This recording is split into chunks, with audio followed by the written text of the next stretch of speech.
aujourd'hui, il manque encore un chapitre à ton histoire. En d'autres termes, l'histoire n'est pas finie. Je ne veux pas me placer dans un donneur de leçons ce matin, mais plutôt quelque part avec empathie, se mettre à la place de ceux qui passent par des moments difficiles. Et on va dire, oui, mais il y en a qui se plaignent un peu trop. Ben, vous savez, dans la Bible, il y en a un, il s'est tellement plaint qu'on a appelé son livre « Les Lamentations ». Les Lamentations de Jérémie. Et on a même appelé aussi, son nom est devenu tellement célèbre, puisqu'on dit à quelqu'un « arrête tes jérémiades ».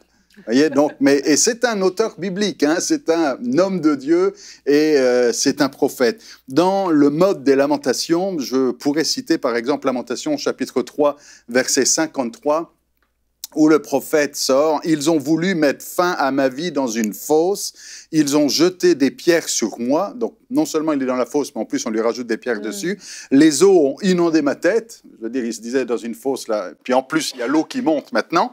Et puis il dit, je disais, je suis perdu.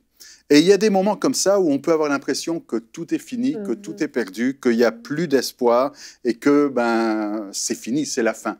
Mais dans un vocabulaire chrétien, on ne peut pas parler de désespoir ou de perdition, puisque Jésus est le salut et puisqu'il est la source de notre espoir et de notre espérance.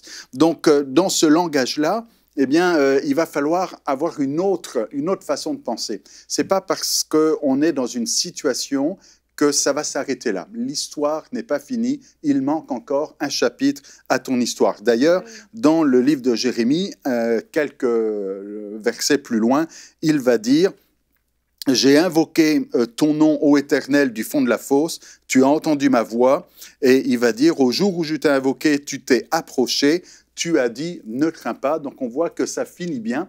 Donc, si on s'était arrêté juste à la partie des lamentations, on aurait pu dire, bah, c'est une histoire triste et puis ça finit mal. Mais non, l'histoire n'est pas finie. Il y a une fin heureuse. Et dans toute analyse littéraire, alors pour ceux qui ont l'habitude d'écouter de l'opéra, hein, je ne sais pas s'il y en a qui écoutent de l'opéra tous les matins, on sait que l'opéra traditionnel se fait en 5 actes, ou les grandes tragédies grecques. Et il y a 5 moments dans une grande histoire. Il y a la situation initiale, il y a le nouement, c'est-à-dire quand ça se complique, et peut-être que vous êtes dans cette situation-là, tout devient compliqué. Il y a l'action transformatrice, le point pivot, où tout change, et il y a le dénouement, la résolution, et enfin, la situation finale. Alors peut-être qu'aujourd'hui, vous êtes simplement à l'étape 3. Vous êtes dans le nouement, dans la complication où il y a un problème qui est là. Mais il va y avoir une action qui va venir tout changer et amener donc un dénouement, une résolution de votre problème. Alors, ne dis pas « je suis dans une situation, dans une impasse et c'est fini ». Non, ce n'est pas fini. Il reste encore un chapitre à ton histoire. Et quelqu'un va dire, mais c'est quoi cette action transformatrice? Ben, j'aimerais, pour aujourd'hui du moins, le lire de cette façon-là. Elle a déjà eu lieu. N'attends pas une action. Cette action a déjà eu lieu. Elle a eu lieu à la croix du Calvaire. Amen. Jésus a déjà tout accompli. Amen. Donc, l'action transformatrice a eu lieu pour que le dénouement prenne place et pour que la résolution de ton problème prenne place. Alors, aujourd'hui, ne reste pas comme Jérémie au fond de ta fosse et de ton trou. Il n'y est pas resté. Si vous connaissez la fin du récit, il s'en sort.